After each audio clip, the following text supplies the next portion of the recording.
কথা বন্ধু কিংবা রেডিও জকি, এই পরিচয়েই সবিজে যাত্রা শুরু করেছিলেন মুশফিক আর ফারহান। তবে খুব দ্রুতই বোঝা যায় অভিনয় তার ভেতরে আগেই বাসা বেঁধেছিল। ক্যামেরার সামনে দাঁড়ানো যেন তার জন্য নতুন কিছু ছিল না, বরং চরিত্রের ভেতর ঢুকে যাওয়াটাই হয়ে ওঠে তার সবচেয়ে বড় শক্তি।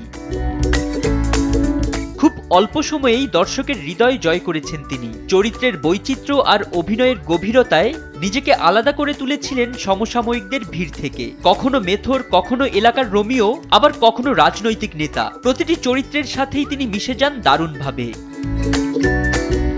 তবে গত বছরটা অভিনেতা মুশফিক আর ফারহানের জন্য ছিল বেশ চ্যালেঞ্জিং। কাজের সংখ্যা কমেছে, নানা কারণে অনেক ইচ্ছার কাজেও যুক্ত হতে পারেননি। তবে নতুন বছরের শুরুতেই টিপু সুলতান সহ কয়েকটি নাটক দিয়ে আবারও আলোচনায় ফিরেছেন এই তারকা। ফারহান জানান, শুটিংয়ে গিয়ে মাঝপথে বাধার মুখে পড়া, লোকেশন জটিলতা সব মিলিয়ে কাজ কমে গেছে। বড় পরিসরের নাটকে কাজ করতে স্বাচ্ছন্দ্য বোধ করলেও পরিস্থিতি সবসময় অনুকূলে ছিল না। অনেকে ভাবছেন তিনি হয়তো সিনেমার প্রস্তুতিতে নাটক কমিয়েছেন। এ বিষয়ে ফারহান স্পষ্ট, সিনেমা বড় মাধ্যম, পরিকল্পনাও আছে, তবে এখনই নয়। জনপ্রিয়তার পেছনে ছোটার মানে নিজেকে সবকিছু থেকে আলাদা করা, এটা পরিবার থেকেও দূরে সরিয়ে দেয়।